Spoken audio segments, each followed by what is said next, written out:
The black SUV's engine roared through the concrete parking garage like a beast unleashed. Simone Turner looked up from her phone, her finger frozen over the send button on an email, and in that crystallized moment of absolute horror, she saw her husband's face through the windshield. Derek wasn't slowing down. His hands gripped the steering wheel with white-knuckled intensity, his jaw set in grim determination, his eyes locked directly on her with a coldness she had never seen in 12 years of marriage. She had exactly 2 seconds to understand that this was intentional. 2 seconds to recognize that the man she had loved, trusted, built a life with, was accelerating directly toward her. 2 seconds to try to move, but her body was trapped between her car and the concrete pillar behind her. The impact was devastating. Metal crunched. Her body crumpled. Pain exploded through every nerve ending as the SUV's front bumper caught her across the hips and thighs, lifting her off her feet and slamming her into the pillar. She heard her own bones snap, felt her ribs crack like dry kindling, tasted blood as her head whipped back against unforgiving concrete. Her phone shattered on the garage floor, its screen going dark just as her vision began to tunnel. The SUV reversed. Through her dimming consciousness, Simone saw Derek put the vehicle in park, saw him exit with his phone already in hand, heard him screaming her name with what sounded like genuine anguish. But she had seen his face before impact. She knew what was real. Oh my God. Simone. Someone help. My wife. She just stepped out between the cars and I didn't see her. I didn't see her. His performance was Oscar-worthy. His voice cracked with emotion. His hands shook as he called 911. When other people rushed over from the elevator bay, Derek was on his knees beside her, careful not to move her, tears streaming down his face, his whole body trembling. She was texting, she wasn't looking, I was pulling through to the exit, I swear I didn't see her until it was too late. Baby, please stay with me. Help is coming. Stay with me, Simone.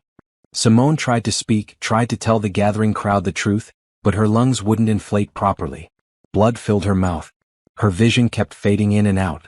She saw concerned faces hovering above her, heard sirens approaching from far away, felt Derek's hand carefully avoiding her broken body while maintaining the appearance of a distraught husband.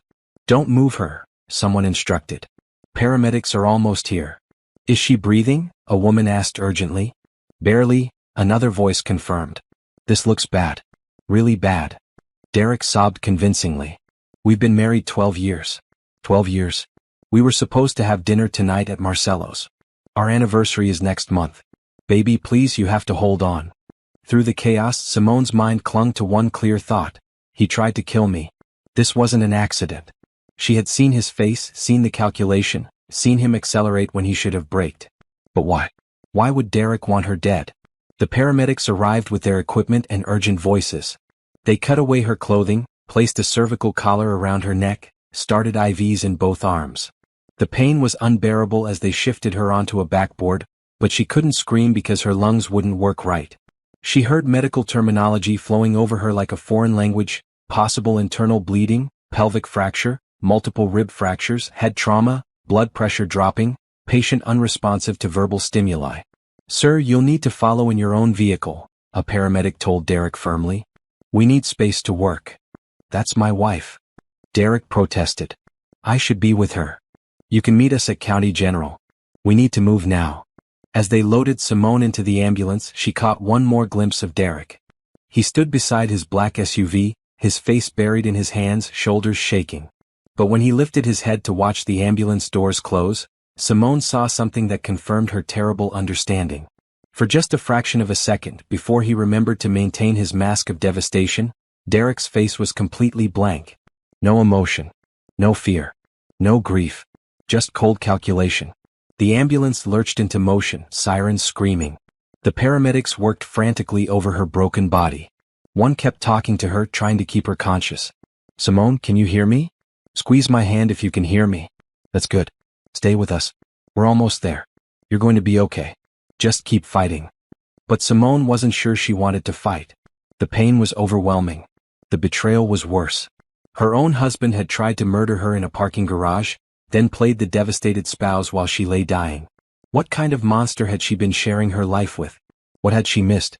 How long had he been planning this? The ambulance took a sharp turn and pain ripped through her body so intense that her vision went white. When it cleared, the edges were going dark. She heard the machines beeping faster, heard urgent voices, felt hands pressing on her chest and abdomen. We're losing her. Pressure's dropping. She's bleeding internally. Get trauma on standby. 2 minutes out. Simone's last conscious thought before everything went black was that Derek would pay for this. If she survived, she would make sure everyone knew what he had done. She would take everything from him the way he tried to take her life. She would destroy him. If she survived, the darkness swallowed her whole. The first thing Simone became aware of was pain. Not the sharp, explosive agony of the impact, but a deep, grinding ache that permeated every inch of her body. The second thing was the steady beep of machines. The third was a hand holding hers, small, warm, familiar. Natalie? Her voice was barely a whisper, her throat raw from the breathing tube that had only been removed hours earlier. Oh, thank God. Her best friend's face appeared above her, tears streaming down her cheeks. Simone, you're awake. You're really awake. I'll get the doctor. Wait. Simone's fingers tightened weakly around Natalie's hand. Derek? Where's Derek? Something flickered across Natalie's face, something complicated that Simone couldn't quite read through the fog of medication. He's been here every day. You just want to get coffee. Should I call him? No. The word came out sharper than Simone intended. Not yet. How long? 3 days. You've been unconscious for 3 days. Simone, you almost died. You coded twice in surgery. They had to remove your spleen and repair internal bleeding.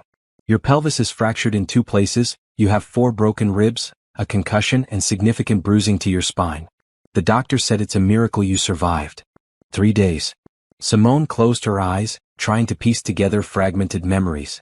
The parking garage. The SUV. Derek's face through the windshield, cold and determined. The impact. The pain. Derek's performance for the witnesses. The accident, Simone said carefully, watching Natalie's reaction. What happened? Natalie's expression grew troubled. Derek said you stepped out between parked cars while texting and he didn't see you in time. The police took his statement at the hospital. They ruled it an accident, but...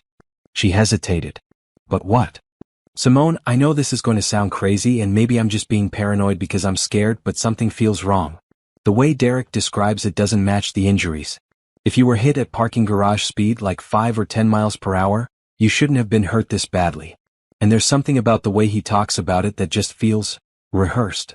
Simone's heart rate picked up, making the monitors beep faster. A nurse appeared in the doorway, checking the machines with a practiced eye. Welcome back, Mrs. Turner, she said with a kind smile. How are you feeling? Like I got hit by a car, Simone said dryly. The nurse's smile faded slightly. I'll get Dr. Patterson. Don't try to move yet.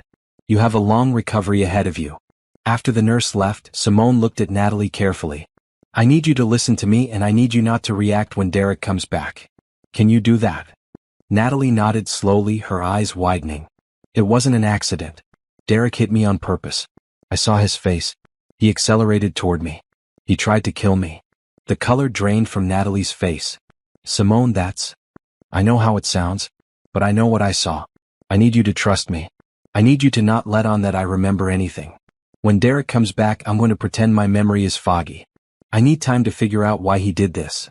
We should tell the police right now. And say what?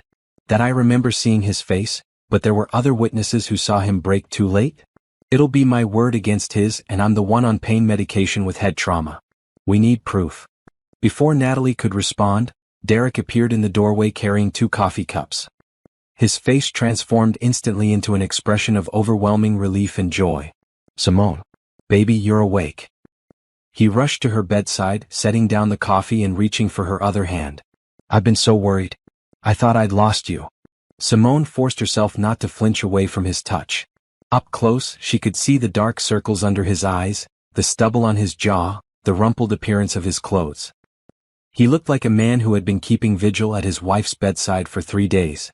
If she hadn't seen his face before impact, she would have believed the performance completely. Derek. She let her voice sound weak and confused. What happened? I can't remember clearly.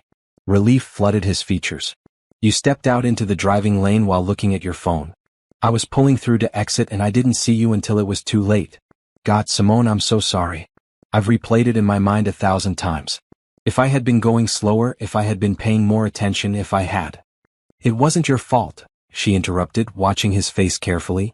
It was an accident. Something flickered in his eyes. Satisfaction? Relief? It was gone before she could identify it with certainty. The police said the same thing, Derek said. But I still feel responsible. You're my wife. I should have seen you. I should have protected you. Dr. Patterson entered then, a tall woman in her 50s with gray hair and sharp eyes. Mrs. Turner, good to see you conscious. I'm Dr. Patterson, head of trauma. You've been through quite an ordeal. Let's talk about your injuries and recovery. The doctor explained everything in clinical detail.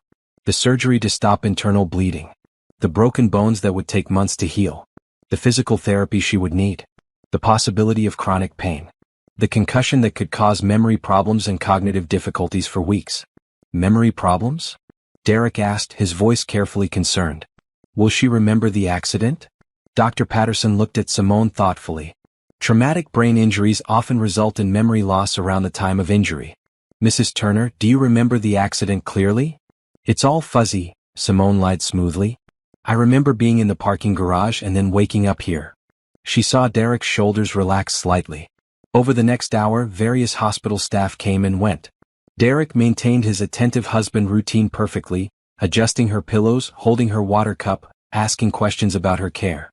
Natalie watched it all with barely concealed suspicion in her eyes. Finally, a Detective Morrison arrived, a weathered man in his 50s with kind eyes and a no-nonsense demeanor. He asked Simone to recount what she remembered.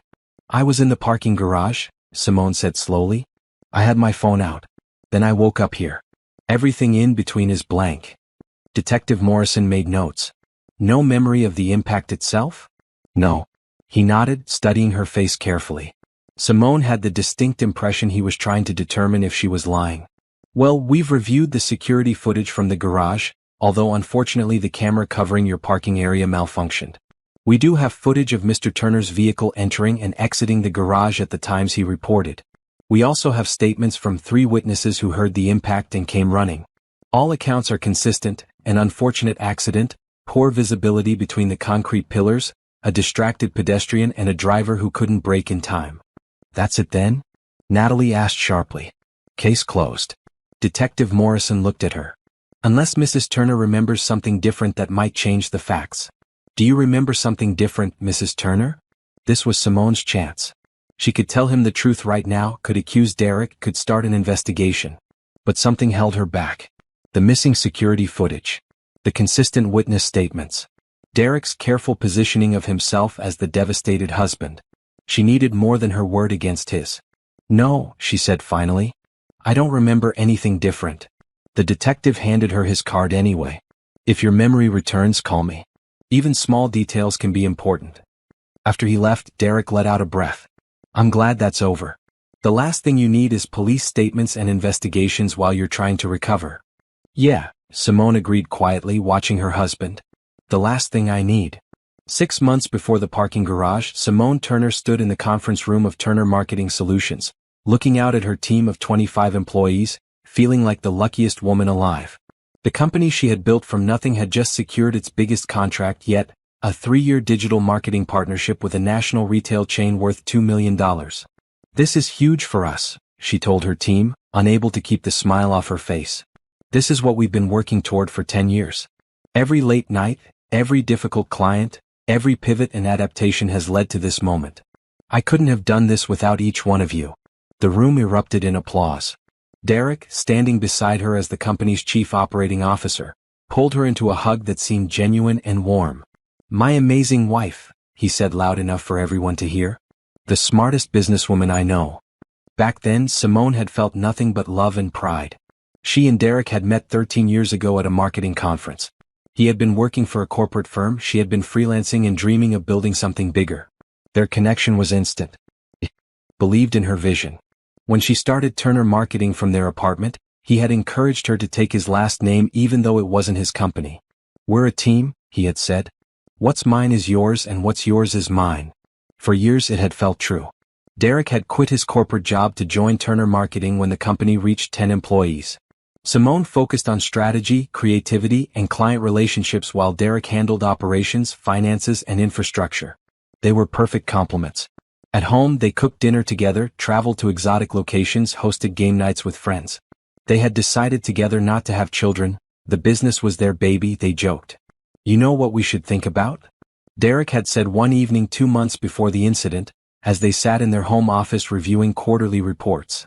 Succession planning. Estate planning. We've built something substantial here, Simone. We should make sure it's protected. Simone had been only half paying attention, her mind on a problematic client account. Sure. That's smart. Can you set up a meeting with our attorney?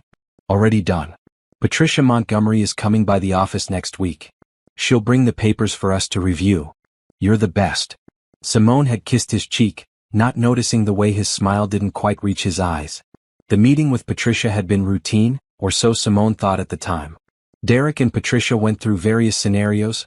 What would happen to the company if one of them died? What would happen if they divorced? What made sense for tax purposes? There were forms and documents, and Simone signed what Derek and Patricia recommended, trusting that her husband and her attorney were looking out for her interests. This reorganizes the ownership structure, Patricia had explained, for tax purposes and to streamline operations. It also ensures business continuity regardless of life circumstances. Simone had barely read the documents before signing. She trusted Derek completely. Why wouldn't she? They had built this company together. Around the same time, Derek had hired Gabrielle Pierce as the new accounts manager. Simone had been impressed by Gabrielle's resume and interview. She was sharp, ambitious, and had connections in industries they wanted to expand into. She's exactly what we need, Simone had told Derek. Good find. Looking back now from her hospital bed, Simone realized how carefully Derek had orchestrated everything. The legal documents. The new hire who was young, beautiful, and clearly interested in Derek. The increased business travel Derek suddenly needed to do. The late nights at the office. The phone calls he took in another room. But back then Simone had noticed nothing. She had been too busy running her company, managing clients, planning expansions. She trusted Derek to handle his areas while she handled hers. There had been small moments that should have raised red flags. Finding Derek and Gabrielle having lunch together at a cafe near the office when Derek had told her he was meeting with a vendor. Derek's sudden interest in updating their life insurance policies. His suggestion that Simone should take some time off, maybe a solo vacation to decompress. You work too hard, he had said. When was the last time you relaxed? Simone had laughed it off. I'll relax when I'm dead. The words echoed in her mind now with horrible irony. Derek had apparently taken that as a suggestion. The week before the incident, there had been a company party to celebrate the retail contract. Simone had given a speech thanking everyone, then spent the evening mingling with her team. She noticed Derek and Gabrielle standing close together near the bar, their heads tilted toward each other in intimate conversation, Gabrielle's hand on Derek's arm. But when Simone approached, they stepped apart casually, professionally. Just discussing the new client onboarding process, Gabrielle had said with a bright smile. I've been teaching her your strategies for client retention, Derek had added smoothly. Simone had accepted the explanation without question. Why wouldn't she? Derek was her husband, her business partner, the person she trusted most in the world. The idea that he might be cheating on her, let alone planning to kill her, was so far outside the realm of possibility that her brain couldn't have processed it even if the evidence was obvious. But now, lying in a hospital bed with a broken body and a clear understanding of Derek's true nature, Simone saw all the signs she had missed. The way Derek had positioned himself to inherit everything if she died. The affair he had conducted right under her nose. The documents she had signed without reading carefully. The security camera he had probably disabled himself, since he managed the office building relationship. She had given him everything. Her trust, her company, her life. And he had repaid her by trying to murder her in cold blood. The only question now was why. What had driven Derek to such an extreme? Was it Gabrielle? Was it the money? Was it both? And more importantly, what was she going to do about it? Simone closed her eyes, exhausted from the pain medication and the effort of maintaining her confused invalid act around Derek. But her mind was sharp, cataloging every detail, planning her next moves. Derek thought he had gotten away with attempted murder. He thought she didn't remember. He thought he had convinced everyone it was a tragic accident. He was wrong. On her 5th day in the hospital, when Derek left to handle some urgent business matters at the office, Simone dropped her confused invalid act with Natalie. I need you to do something for me, she said quietly, making sure the door was fully closed. And I need you to be careful about it. Natalie pulled her chair closer to the bed. What do you need? Go to the office. Don't tell Derek you're going. Check on things. See how he's been operating while I've been unconscious. Look at the financial accounts you have access to. Talk to employees but casually. See if anyone knows anything about Derek and Gabrielle. Derek and Gabrielle? Natalie's eyes widened. You think they're having an affair? I think Derek tried to kill me and I need to know why. I need to understand what I'm dealing with before I make any accusations. Can you do this? Of course I can. Natalie's expression hardened. That man is going to pay if he hurt you on purpose. I'll go this afternoon. After Natalie left, Simone had 2 more visitors. The first was her Aunt Gloria, her mother's sister, who cried over her hospital bed and prayed loudly for her recovery. The second was Derek's mother, Margaret, who brought flowers and made sympathetic noises while barely concealing her disapproval of Simone's apparent carelessness in stepping into traffic. You always were too focused on that phone, Margaret said. Always working. Maybe this is a sign to slow down, appreciate what you have. Simone bit back a sharp response. Margaret had never approved of her career focus. In Margaret's world, women should defer to their husbands and put family first. She had often suggested Simone should let Derek take a more prominent role in the company, maybe even make him CEO. After visiting hours ended and Derek returned from the office with takeout dinner he claimed to have been too tired to eat, Simone watched him carefully. He seemed relaxed, content. He told her about his day handling client meetings, reassuring everyone that the company would continue operating smoothly during her recovery. I told everyone you'll be back in a few months, Derek said. But honestly, Simone, maybe you should consider taking longer. We could hire a CEO to handle day-to-day operations. You could transition to a board advisor role. Step back from my own company? Simone kept her voice neutral with effort. Not step back. Delegate. You've been so stressed lately. Maybe this accident is the universe telling you to prioritize your health. The universe didn't try to kill me, Simone thought. You did. Late that night, after Derek left for home promising to return first thing in the morning, Natalie slipped back into Simone's room. Her face was grim. What did you find? Simone asked immediately. Natalie pulled out her laptop. A lot. None of it good. Derek has been moving money. He opened a new business account 2 months ago that you're not signatory on. He's transferred almost $300,000 from the main operating account into it. Simone's blood ran cold. That's embezzlement.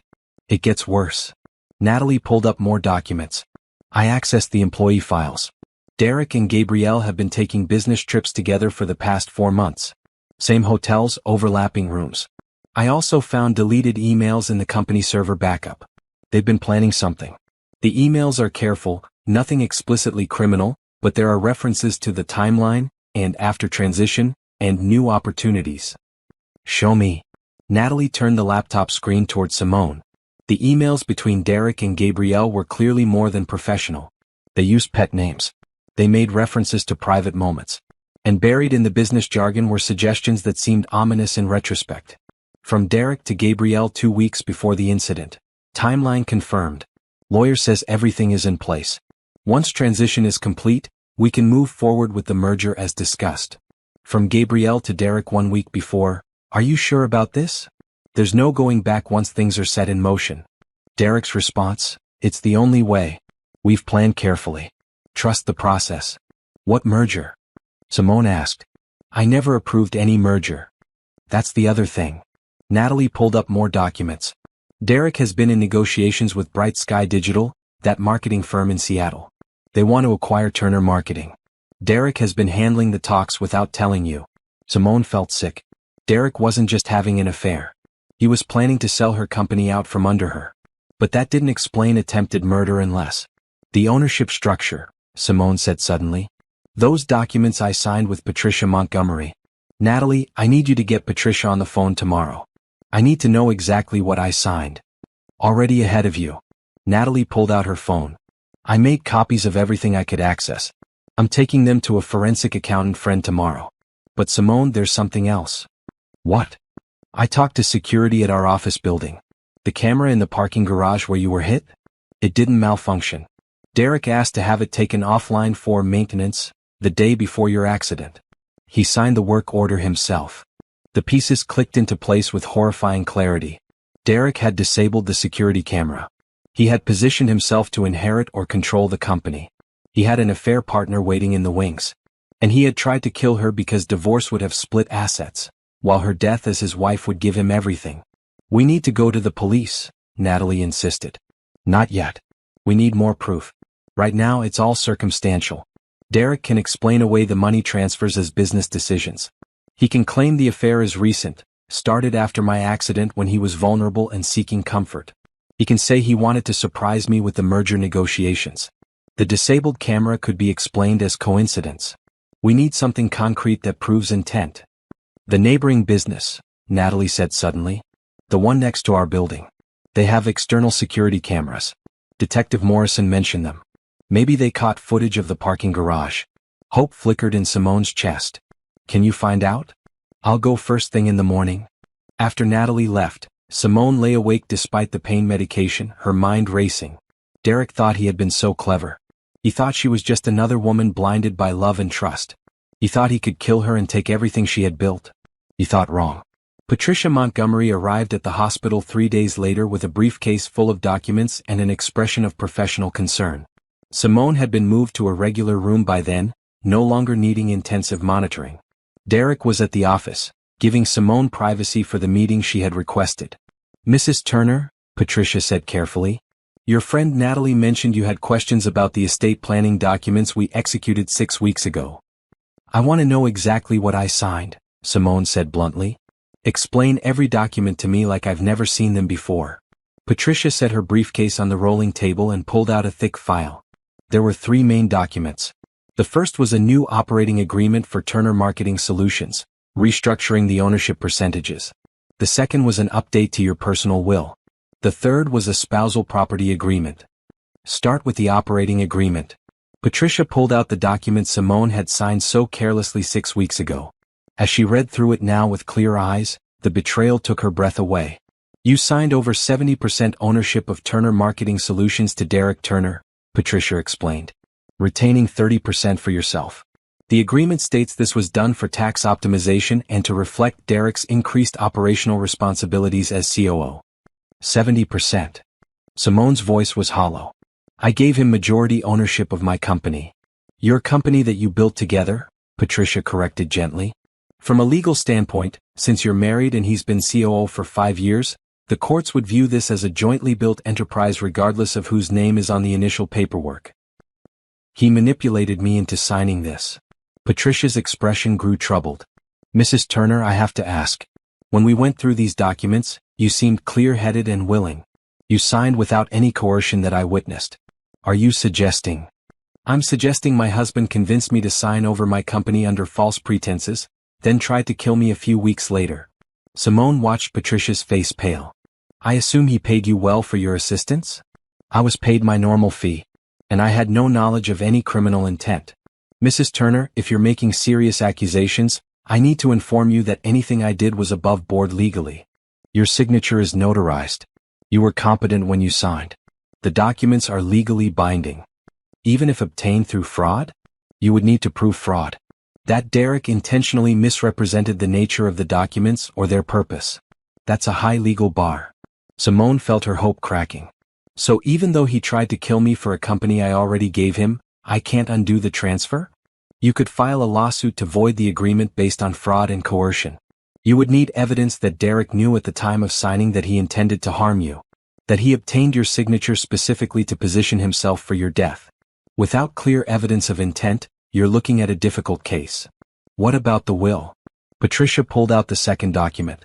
You designated Derek as primary beneficiary of your personal estate, which isn't unusual for spouses. You also named him as executor. In the event of your death, he would inherit your 30% of the company plus your personal assets. The total estate is currently valued at approximately $4 million. And the spousal property agreement? That's where it gets more interesting. Patricia found the third document. This agreement specifies that in the event of divorce, all marital assets are divided based on current ownership percentages. Since Derek now owns 70% of the company, he would retain that percentage in a divorce. You would keep your 30% plus half of jointly owned personal property. Simone closed her eyes.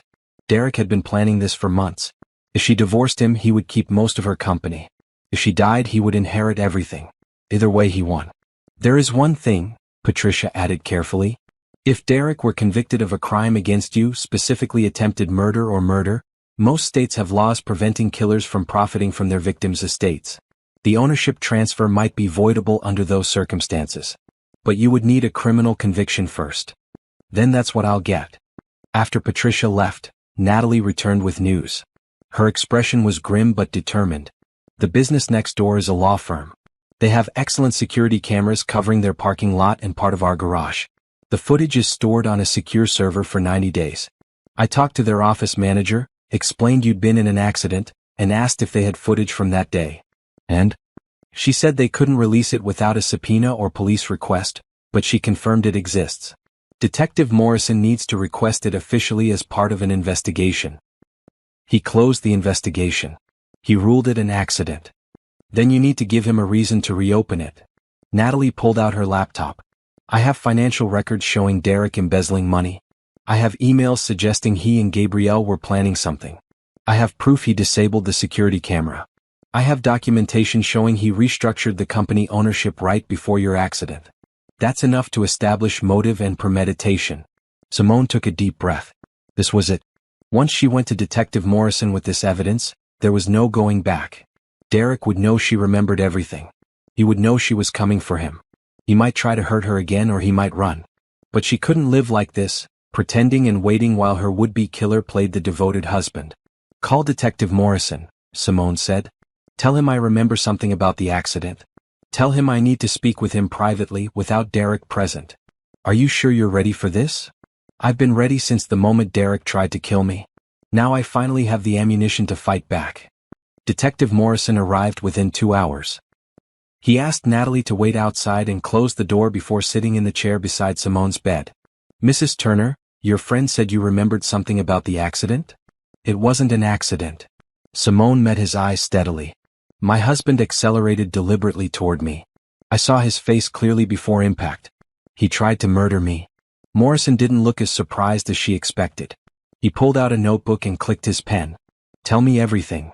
Simone described the moment of impact, Derek's expression, the way he accelerated instead of braking. Then she detailed everything Natalie had discovered, the embezzlement, the affair, the ownership transfer, the disabled security camera. Morrison took notes steadily. When she finished, he sat back and studied her for a long moment. Mrs. Turner, I'm going to be honest with you. When I investigated your accident, some things bothered me. The severity of your injuries didn't match the described impact speed. Your husband's story was almost too perfect, too detailed. And the malfunctioning security camera was suspicious timing. But without evidence of intent and with consistent witness statements, I had to rule it accidental. And now you've given me motive and possibly premeditation. The ownership transfer followed by attempted murder looks very bad for Mr. Turner. I'll request the footage from the law firm next door, interview employees at your company, and bring in a forensic accountant to examine the financial transfers. If everything you've told me checks out, I'll take this to the DA for an arrest warrant. How long will that take? A few days, maybe a week. Can you maintain your pretense that you don't remember clearly until then? Simone thought about lying next to Derek in their bed, knowing he had tried to kill her. She thought about smiling at him across the breakfast table, letting him think he had won. Every instinct screamed to confront him, to make him face what he had done. But she had learned patience in building her business. She had learned strategy and careful planning. She would use those skills now. Yes, she said firmly. I can pretend a little longer if it means putting him in prison where he belongs. The next week was the hardest of Simone's life. Derek visited every day, brought her flowers and magazines, adjusted her pillows and held her hand. He played the devoted husband so convincingly that Simone almost doubted her own memories. But then she would see a flicker of something cold in his eyes, or catch him checking his phone with a secretive smile, and she would remember the truth. Meanwhile, Detective Morrison was building his case. The law firm next door provided their security footage without requiring a subpoena once Morrison explained it was part of a criminal investigation. The footage was damning. It showed Derek's black SUV entering the parking garage at 6:47 p.m., circling past Simone's parked car 3 times over the next 8 minutes, then positioning itself in the driving lane with a clear view of where she stood. When Simone emerged from her car holding her phone, Derek's vehicle began moving forward slowly, then suddenly accelerated. The footage showed Derek running to Simone's side after the impact, pulling out his phone. But before he called 911, he waited 15 seconds, checking Simone's body, making sure she was severely injured. Only then did he dial emergency services and begin his performance. That footage alone is enough for attempted murder, Morrison told Simone when he visited to show her the evidence. But I wanted to build the strongest possible case. Your friend Natalie provided extensive financial documentation. Derek Turner moved over $300,000 into an account solely in his name. He also took out 2 life insurance policies on you 6 months ago, each for $1 million. Simone's blood ran cold. He was going to make $2 million from my death on top of inheriting the company? That was apparently the plan. The insurance policies are particularly damning because he never told you about them. I confirmed with the insurance company that he forged your signature on the acknowledgement forms. That's fraud. That's another felony charge. I've also interviewed employees at Turner Marketing. Several confirmed that Derek and Gabrielle Pierce have been involved in an inappropriate relationship for at least 5 months. One employee, a woman named Jennifer in accounting, said she overheard Derek and Gabrielle discussing removing obstacles and new beginnings 2 weeks before your accident. Will Jennifer testify? She's willing to. So are 3 other employees who witnessed concerning behavior. I've also brought in a forensic accountant to examine Turner Marketing's financial records. She found evidence that Derek was negotiating to sell the company to Bright Sky Digital for $12 million. He was planning to complete the sale within 60 days of your accident. The pieces clicked together. Derek would kill Simone, inherit her 30% of the company, sell the entire business for $12 million, collect $2 million from insurance policies, and start a new life with Gabrielle. He had probably promised her a share of the money. It was a calculated plan that would have worked perfectly if Simone had died in that parking garage. When are you arresting him? Simone asked. Tomorrow morning. The DA signed the warrant this afternoon. We'll execute it at your office at 9 a.m. I wanted to give you advance notice so you're not shocked when it happens. I won't be shocked. I'll be relieved.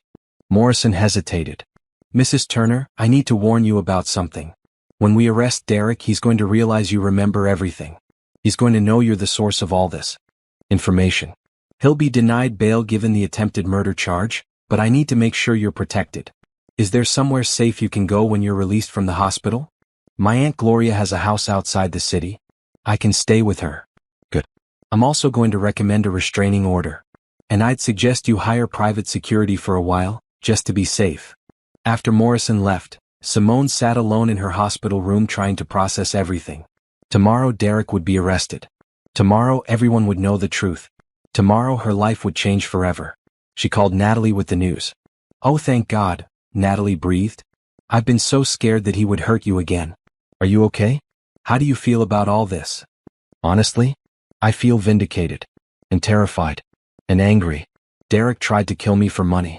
Not even because he stopped loving me or because we had problems. Just money and a newer model to replace me with. He's going to rot in prison. You're going to take back everything he stole from you and build an empire. That's the plan. Simone looked down at her broken body, still in casts and bandages. But first I have to heal enough to walk again. The next morning, Derek arrived at the hospital at his usual time with coffee and a cheerful expression. Simone had been awake since 5 a.m., too nervous to sleep. She made herself smile when he entered.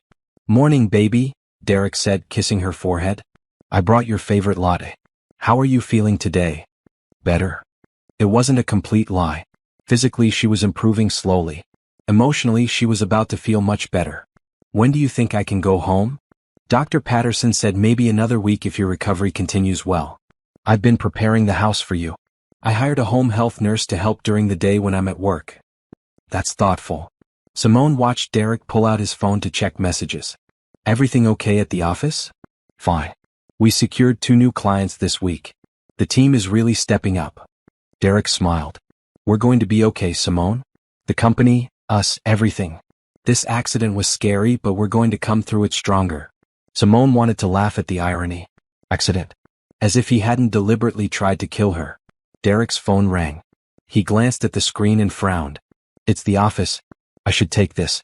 Be right back. He stepped into the hallway. Through the partially open door, Simone heard his voice change from warm to alarmed. What? No, I'm at the hospital. What's happening? Detective Morrison is there? For what? Simone felt satisfaction bloom in her chest.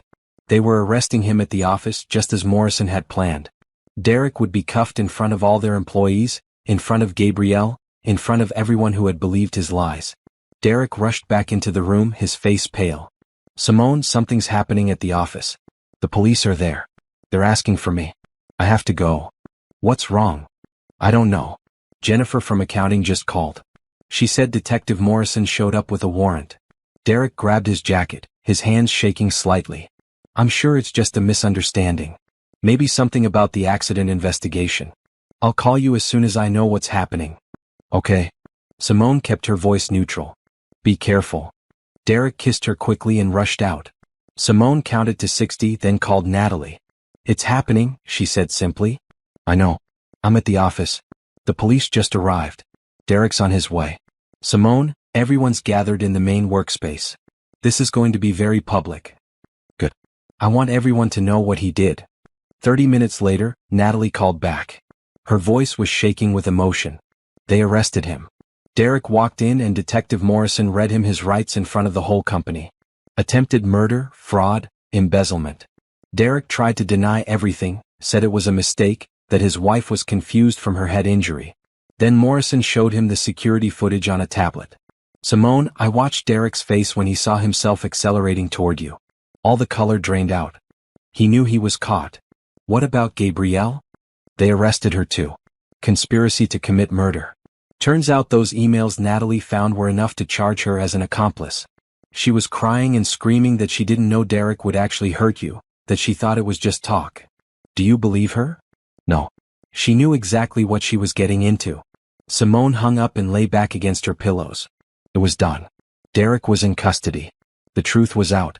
Now came the hard part, rebuilding her life from the ruins of Derek's betrayal. Derek Turner sat in the county jail awaiting arraignment, and Simone felt no sympathy whatsoever. The news of his arrest had spread through their social circle and business community like wildfire. Simone's phone rang constantly with calls from friends, clients, and even reporters wanting her story. She ignored most of them, focusing on her physical recovery while her legal team handled the fallout. Patricia Montgomery, the attorney who had helped Derek restructure the company ownership, reached out through Natalie to apologize and offer her assistance. I had no idea what he was planning, Patricia insisted. If I had known, I would never have helped him. I'm horrified. Simone met with Patricia once she was mobile enough for visitors to meet in the hospital conference room rather than her bedroom. I need to void the ownership transfer, Simone said bluntly. And I need to do it before Derek tries to sell his shares to fund his defense or as retaliation. Patricia nodded. I've already filed a motion to freeze all company assets pending the criminal trial's outcome. The court granted it based on the fraud evidence. Derek can't sell, transfer, or leverage his shares until this is resolved.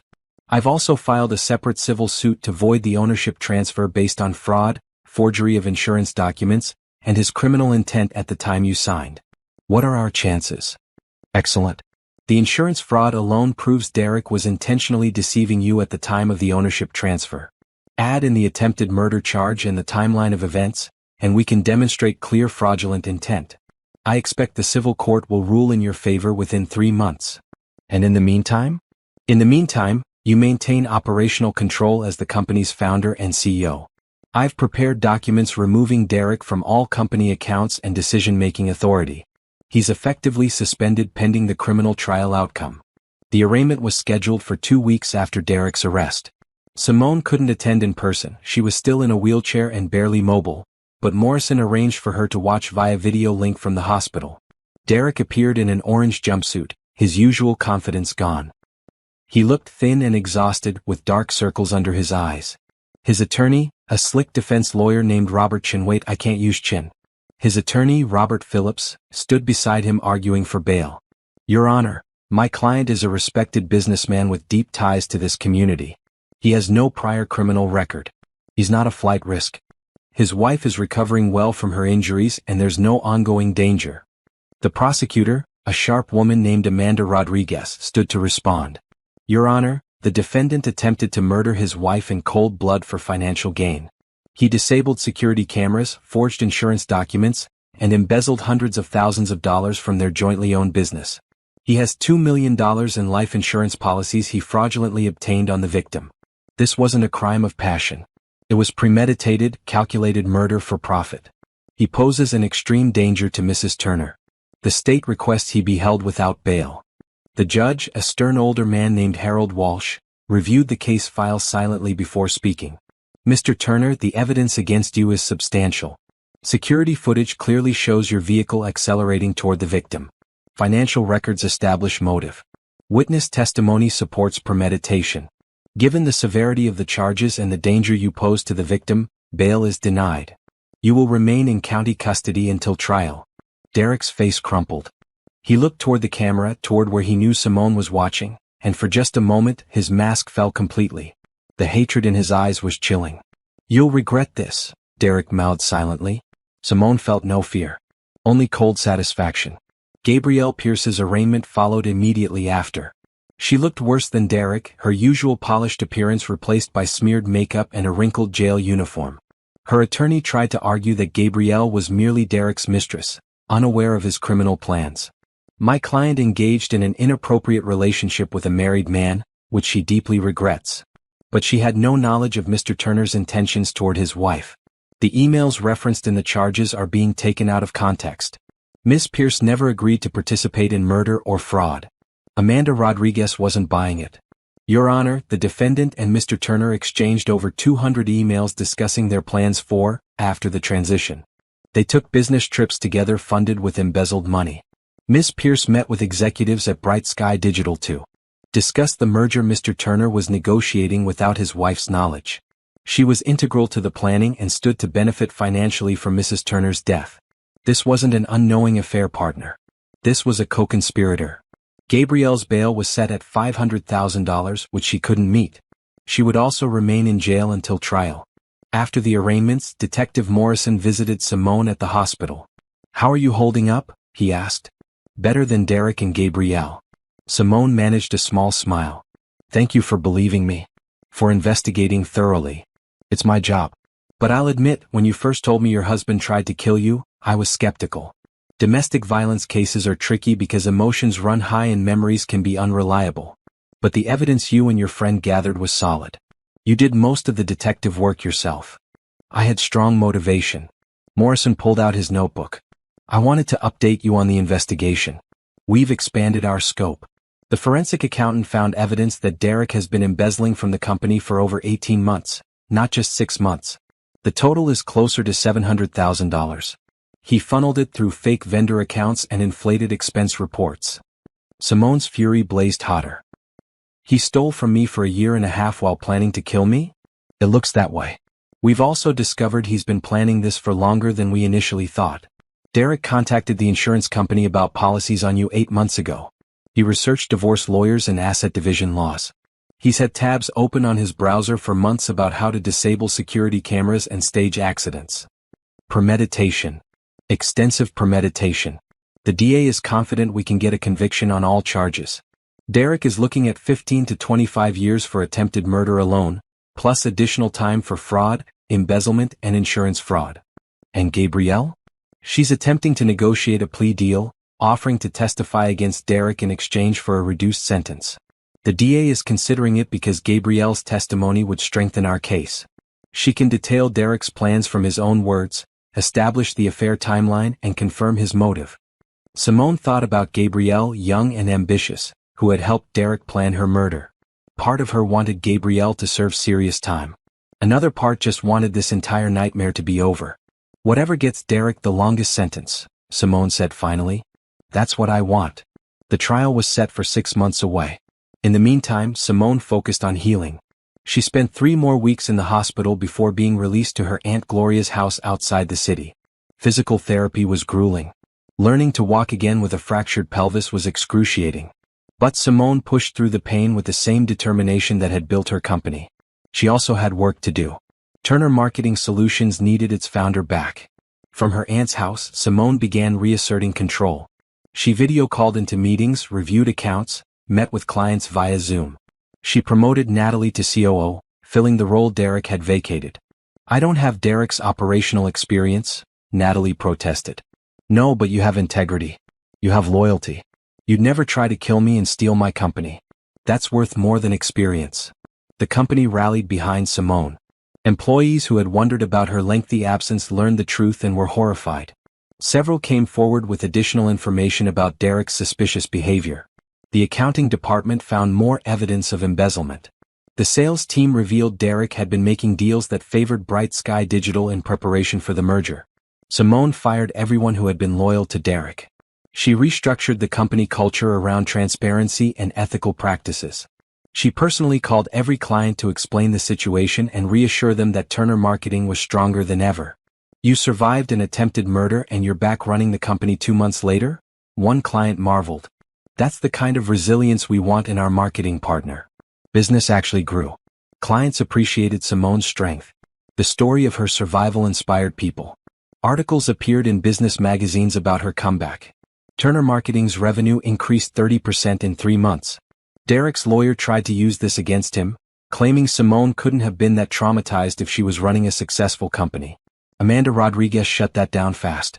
Mrs. Turner's strength and resilience don't diminish the severity of her husband's crime.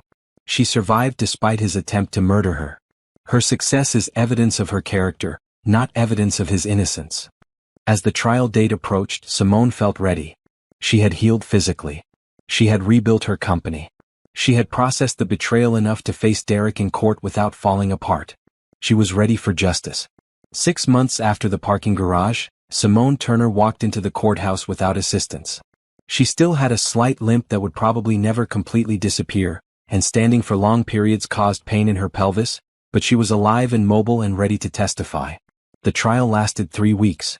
Simone attended every day, sitting in the front row with Natalie beside her. She watched Derek avoid eye contact, watched Gabrielle cry strategically for the jury, watched the prosecutors methodically build their case. The security footage was played multiple times. Each viewing showed the same horrifying truth: Derek's vehicle deliberately accelerating toward his unsuspecting wife. Several jurors visibly reacted, their faces showing disgust and horror. Derek's defense was weak. Robert Phillips tried to argue that Derek had been reaching for his coffee cup and accidentally pressed the accelerator. He claimed the ownership transfer was legitimate tax planning. He insisted the affair with Gabrielle was wrong but not criminal. He suggested Simone's memory was impaired by her head injury and medication. Then Simone took the stand. Amanda Rodriguez led her through her testimony carefully. Simone described seeing Derek's face clearly before impact, the cold calculation in his eyes, the way he accelerated instead of braking. She detailed the years of trust, the business they built together, the documents she signed without reading because she never imagined her husband would betray her. "Mrs. Turner," Amanda asked, "before the incident in the parking garage, did you have any indication that your husband wanted to harm you?" "No. I trusted him completely. He was my husband, my business partner, my best friend.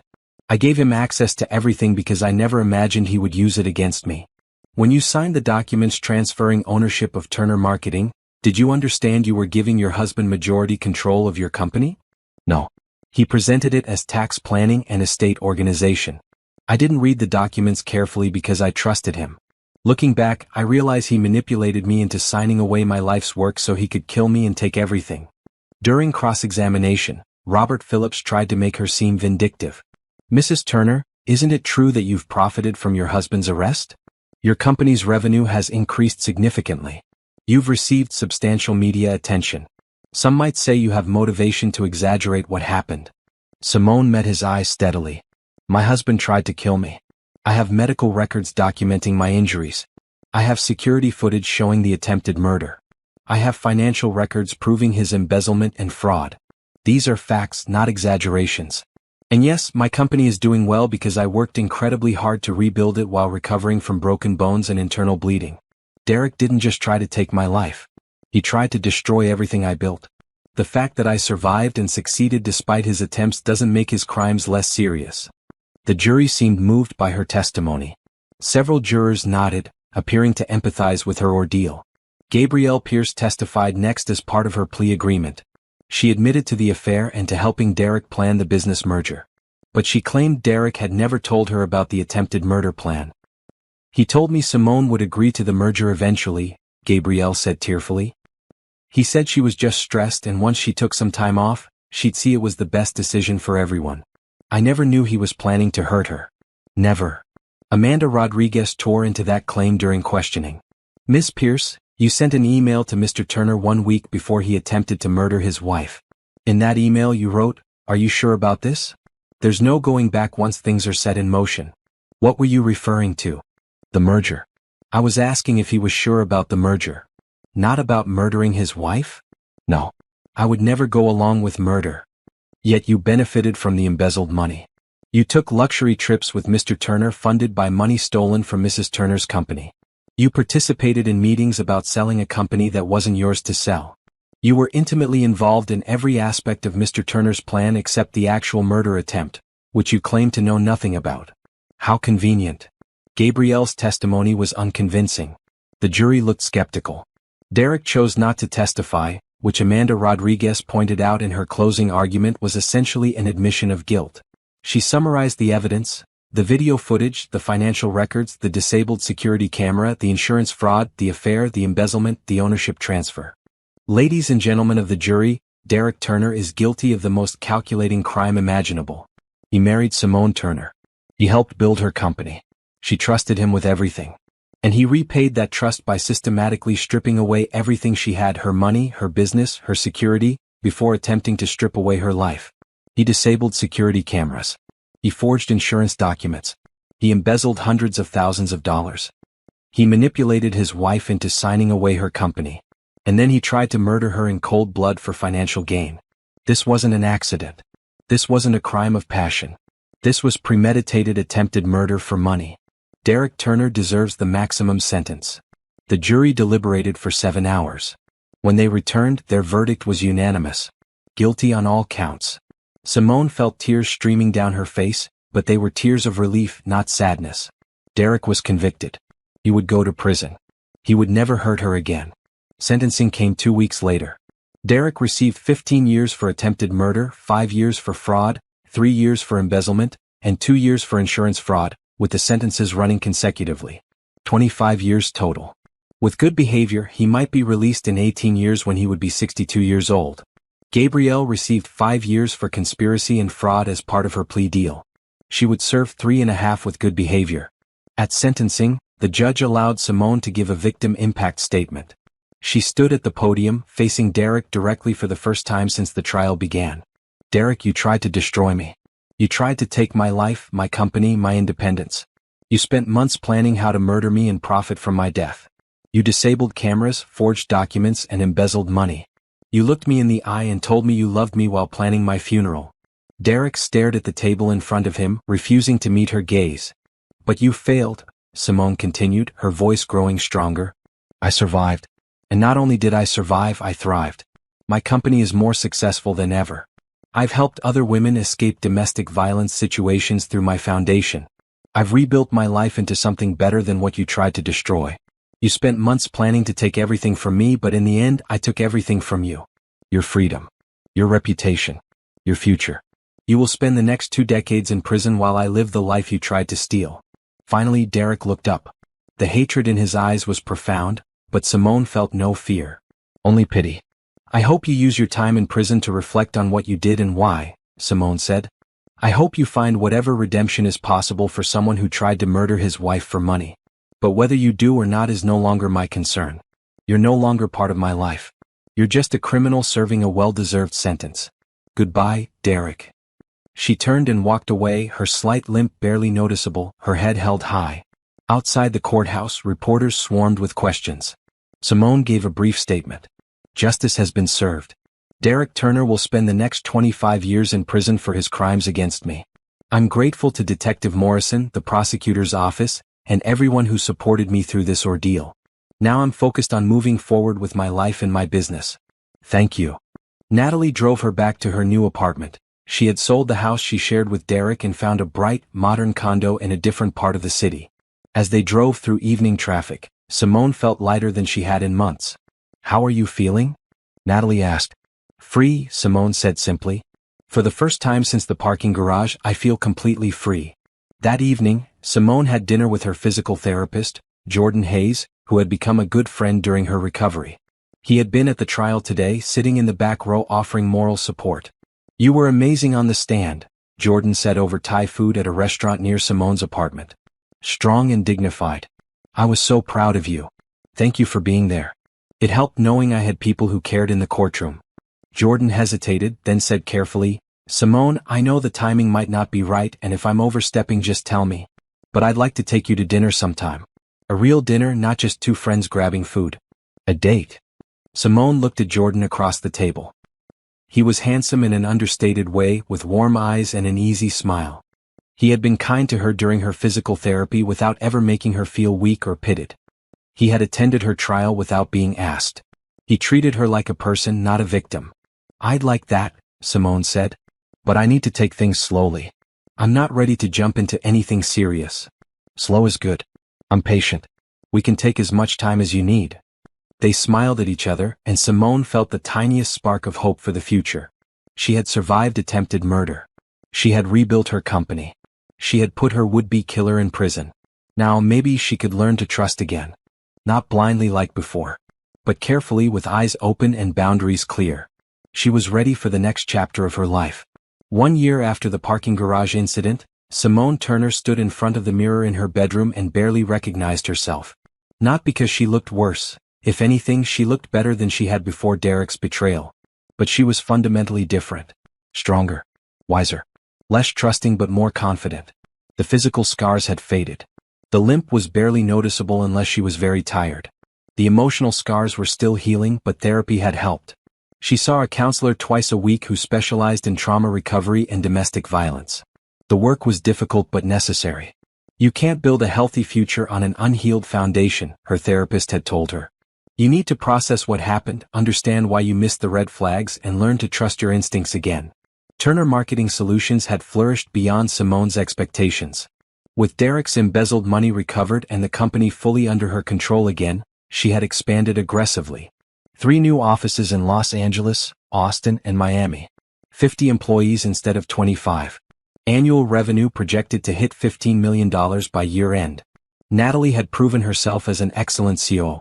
She brought integrity and efficiency to operations without Derek's ruthless ambition or hidden agendas. The company culture had transformed into something positive, transparent, ethical, and focused on both profit and employee well-being. "I never knew it could be this good," one employee told Simone at the company's 1-year anniversary party. "When Derek was here, everything felt cutthroat and secretive. Now it feels like we're building something that matters." Simone had also launched the Turner Foundation for Domestic Violence Prevention. The foundation provided financial assistance to women leaving abusive situations, offered job training and placement services, and funded legal aid for divorce and restraining order proceedings. In its first year, the foundation had helped 22 women escape dangerous relationships and rebuild their lives. "You're saving people the way you saved yourself," the foundation's director told Simone. "These women look at your story and realize they can survive too." Simone attended foundation events regularly, sharing her story and encouraging survivors. It was difficult sometimes reliving the trauma, but seeing the hope in other women's eyes made it worthwhile. Her personal life had also evolved. She and Jordan had been dating for 3 months now, taking things slowly as promised. He ran a youth sports foundation that provided athletic opportunities to underprivileged children. They bonded over their shared commitment to helping others and their understanding of what it meant to rebuild after setbacks. Jordan had been a professional basketball player before a career-ending knee injury forced his retirement at 28. He understood physical recovery and the psychological challenge of reconstructing your identity after losing something central to your life. "People think trauma ends when the bad thing stops happening," Jordan said during one of their long conversations over coffee. "But that's when the real work begins. You have to figure out who you are after trauma changes you." He never pitted Simone. He admired her strength but didn't treat her like she was fragile. He respected her need for independence and didn't try to rush intimacy. When she woke up from nightmares about the parking garage, he held her without asking questions, letting her talk if she wanted to or stay silent if she didn't. "I'm still figuring out how to trust again," Simone admitted one evening when they were cooking dinner together in her apartment. "Part of me is terrified I'll miss red flags again." "You won't," Jordan said confidently. "You missed them before because you were young and in love and had no reason to believe Derek would hurt you. Now you know what betrayal looks like. You know what to watch for. You won't make the same mistake twice." "How can you be so sure?" "Because you're one of the smartest, most observant people I've ever met. And because you do the work, the therapy, the self-reflection, the honesty about your fears. People who do that work don't repeat the same patterns." Simone wanted to believe him. Most days she did. The 1-year anniversary of the parking garage incident fell on a Tuesday. Simone took the day off work and drove to the parking garage where Derek had tried to kill her. She hadn't been back since that night. The space looked ordinary in daylight. Just concrete pillars and painted lines and cars going about their business. Nothing sinister or memorable. But Simone could see the exact spot where she had stood, where Derek's SUV had hit her, where her body had crumpled against the pillar. She stood there for a long time, remembering the pain and terror. Remembering Derek's face through the windshield. Remembering the sound of her own bones breaking. Then she got back in her car and drove away. That place didn't define her anymore. Derek didn't define her. The trauma was part of her story, but it wasn't the whole story. That evening, Jordan took her to their favorite restaurant to celebrate her survival. Simone wore a red dress that made her feel powerful and beautiful. She laughed at Jordan's jokes and held his hand across the table and felt genuinely happy. "I have something for you," Jordan said when dessert arrived. He pulled out a small box, and Simone's heart seized with panic before she realized it was too big for a ring. "Don't worry," he added quickly, reading her expression. "We agreed on slow. This is something else." Inside the box was a delicate silver bracelet engraved with words, "She survived and created something beautiful." Simone's eyes filled with tears. "Jordan, this is perfect. You inspire me," he said simply. "What you've built from the ruins of Derek's betrayal, the company, the foundation, yourself, it's all beautiful. I wanted you to have a reminder of that on hard days." Simone fastened the bracelet on her wrist. It caught the light, glinting silver and strong. Later that night, as they walked along the waterfront near her apartment, Jordan stopped and turned to face her. "I know we're taking things slow," he said. "And I know you need time to heal completely. But I want you to know that I'm serious about this. About us. I'm not going anywhere. Whenever you're ready for more, I'll be here." Simone looked up at him, this good man who had been patient and kind and steady. "I think I might be falling in love with you," she admitted. "That terrifies me." "Because of Derek?" "Because I trusted Derek completely and he betrayed me in the worst possible way. How do I trust anyone again after that?" Jordan took both her hands. "You don't trust blindly. You trust carefully, with boundaries and communication. You watch actions instead of just believing words. You maintain your independence and don't lose yourself in the relationship. And you trust yourself most of all, trust that you'll recognize danger this time. That's asking a lot. You're worth a lot." They kissed then, gentle and sweet, and Simone felt the last pieces of ice around her heart beginning to thaw. She wasn't completely healed yet. She might never be completely healed. But she was getting there. One step at a time. One day at a time. One moment of trust at a time. She was becoming whole again, but differently than before. Stronger. Wiser. More aware of her own strength and worth. Derek had tried to destroy her, but instead he had forged her into something unbreakable. And that, Simone thought as she walked hand in hand with Jordan along the waterfront, was the best revenge of all. 2 years after Derek Turner tried to murder his wife, Simone Turner stood on stage at the Regional Business Leadership Awards accepting recognition as Entrepreneur of the Year. She wore a tailored navy suit that exuded confidence and power. Her slight limp was imperceptible in her carefully chosen heels. She looked like exactly what she was, a woman who had survived the worst and emerged victorious. "Thank you for this incredible honor," Simone said into the microphone, smiling at the crowd of business leaders and press filling the hotel ballroom. 2 years ago, I was lying in a hospital bed wondering if I would ever walk again. My husband had tried to kill me. My company was in chaos. Everything I had built over a decade was threatened. The room was silent, everyone hanging on her words. Simone's story had become legend in the local business community, the woman who survived attempted murder and turned her trauma into unprecedented success. But I refused to let one person's cruelty define my future. I chose to rebuild. I chose to fight. And with the support of an incredible team and community, Turner Marketing Solutions didn't just survive, we thrived. We've tripled our revenue in 2 years. We've expanded to 5 cities. We employ 75 people and serve over 200 clients nationwide. Applause filled the room. Simone waited for it to die down before continuing. "This award doesn't just honor me. It honors every person who refused to give up on me when things looked impossible. It honors the survivors who find the courage to rebuild after trauma. It honors the belief that we are stronger than what tries to break us. Thank you." More applause as Simone left the stage. Backstage, Natalie wrapped her in a hug. "You killed it," Natalie said. "That speech was perfect. Thanks to your editing." Simone laughed. "My first draft was way too angry and vindictive." "Well, the anger was justified. But the final version was better. Jordan appeared with flowers, kissing Simone's cheek. My brilliant fiancé. Simone looked down at the elegant diamond ring on her finger, still getting used to its presence. Jordan had proposed 3 months ago during a weekend trip to the mountains. She had said yes without hesitation, no longer afraid of commitment, trusting that this relationship was fundamentally different from her marriage to Derek. Ready for the reception? Jordan asked. Ready for anything, Simone replied. The reception was held in the ballroom's adjoining space with drinks, hors d'oeuvres, and networking opportunities. Simone worked the room like the confident business leader she had become, connecting with potential clients and partners while also sharing encouraging words with other female entrepreneurs. How did you do it? A young woman asked her quietly. How did you bounce back from something so devastating? Simone thought about it carefully before answering. I gave myself permission to grieve what I lost. I did the therapy work to process trauma. I leaned on people who cared about me. But most importantly, I refused to see myself as just a victim. I was victimized, yes, but that didn't define me. I defined myself by how I responded to adversity, not by what Derek did to me. I'm leaving an abusive marriage, the woman whispered. Everyone tells me I should forgive him, give him another chance. But I'm scared he'll hurt me worse next time. Simone took the woman's hand. Trust your instincts. If you feel unsafe, you probably are unsafe. Leaving is the bravest thing you can do. Here. She pulled out a business card for the Turner Foundation. Call this number tomorrow. They can help with legal assistance, safe housing, and job placement. You don't have to do this alone. The woman's eyes filled with tears. Thank you.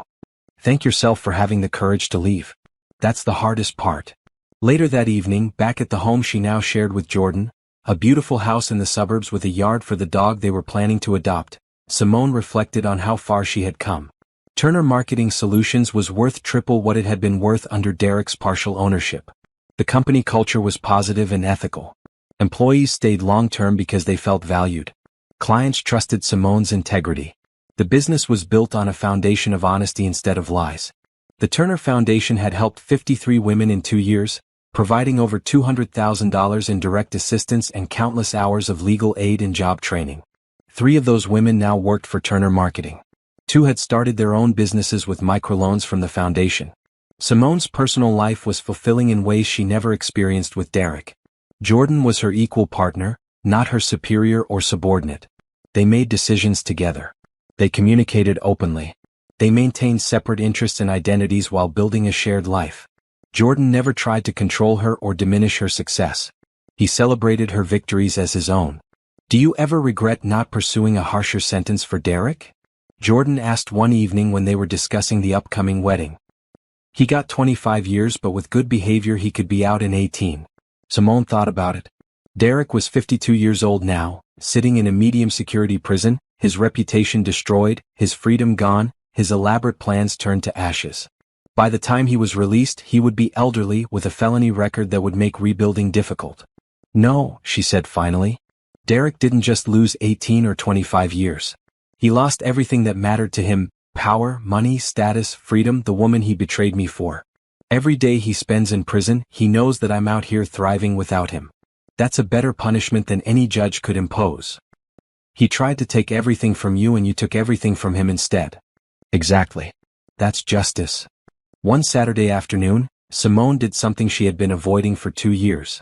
She visited a medium-security women's prison to speak to a group about recognizing danger signs in relationships. It was part of the Foundation's outreach program. As she walked through the prison corridors, Simone couldn't help thinking that Gabrielle Pierce was somewhere in a facility like this, serving her reduced sentence. Gabrielle would be released in another 1.5 years. She had sent Simone a letter 6 months ago, apologizing profusely and begging forgiveness. Simone had torn the letter up without responding. Gabrielle wasn't entitled to her forgiveness. The apology was for Gabrielle's benefit, not Simone's. The women's group was small, maybe 12 women of various ages and backgrounds. Simone shared her story honestly: the betrayal, the attempted murder, the long recovery, the difficulty of rebuilding trust. I'm not going to tell you that forgiveness is necessary for healing, Simone said. I haven't forgiven Derek. I probably never will. He doesn't deserve my forgiveness. But I have let go of the anger that was poisoning my life. There's a difference between forgiveness and release. You can release someone from taking up space in your thoughts without forgiving what they did. How do you know if someone is going to hurt you? One woman asked. You watch their actions, not their words. You notice inconsistencies. You trust your gut when something feels wrong. You maintain your independence and don't let anyone isolate you from friends and family. You keep your own money, your own identity, your own power. And you leave at the first sign of abuse because it always gets worse, never better. My husband used to say if I left he'd kill me, another woman said quietly. Then you plan carefully. You get help from professionals who understand domestic violence. You document everything. You leave when he's not around. You go somewhere he can't find you. And you remember that staying with someone who threatens to kill you is just as dangerous as leaving. At least if you leave, you have a chance. The group session ran over time because the women had so many questions. Simone stayed answering each one, remembering what it was like to feel trapped and hopeless. As she left the prison that afternoon, Simone felt grateful for her freedom, her success, her carefully rebuilt life. She had survived attempted murder and turned her trauma into purpose. She had built a business empire and a foundation that helped others. She was engaged to a good man who respected and supported her. She was happy. That evening was the Turner Foundation's annual gala, the biggest fundraiser of the year. Simone wore a stunning black gown and worked the room with practiced ease, thanking donors and sharing impact stories. The event raised $350,000, enough to help dozens more women escape violence and rebuild their lives. During her speech, Simone looked out at the crowd of supporters and felt overwhelming gratitude. 2 years ago, I was a victim of attempted murder. Today, I'm the CEO of a thriving company and the founder of a foundation that saves lives. That transformation didn't happen because I'm special or unusually strong. It happened because I refused to let someone else's cruelty become my destiny. It happened because I chose to turn pain into purpose. She paused, letting her words sink in. Every woman we help through this foundation makes that same choice. She chooses survival over surrender. She chooses her future over her past. She chooses herself. Your donations tonight don't just provide money. They provide hope. They provide the message that escape is possible, that healing is real, that life after trauma can be beautiful. Thank you for believing in our mission and in these women's potential. Standing ovation. Tears in multiple eyes. Simone felt proud of what she had built from the ruins of Derek's betrayal. Later, dancing with Jordan while the band played, Simone thought about the parking garage where this all began. That moment of impact had shattered her old life completely. But from the broken pieces, she had built something better, stronger, more meaningful. What are you thinking about? Jordan asked, noticing her distant expression. I'm thinking that Derek tried to kill me and instead he gave me a second chance at life. He forced me to rebuild and I rebuilt better than before. He tried to take everything and I ended up with more than I ever had when I was with him. Ironic. Karmic. Simone smiled up at her fiancé. He's in prison for 25 years while I'm out here living my best life. That's real justice. You're incredible, you know that? I'm a survivor. And I'm done letting what Derek did define me. I'm defined by what I do now, by the business I run, the foundation I built, the life I'm creating with you. Derek is just a criminal who made a terrible choice and faces consequences. He doesn't matter anymore. And she meant it. Derek Turner was her past. Her future was standing in front of her, holding her close, promising forever. Her future was the company with her name on it, the foundation that bore her legacy, the women she helped escape their own directs. She had survived attempted murder and built an empire from the ashes of betrayal. She had turned pain into purpose and trauma into triumph. She had won in every way that mattered. And as Simone danced with Jordan under the glittering lights of the gala, surrounded by people who loved and supported her, she knew with absolute certainty that she had moved beyond survival into something more profound. She was thriving. She was free. She was home. And that, finally, was enough.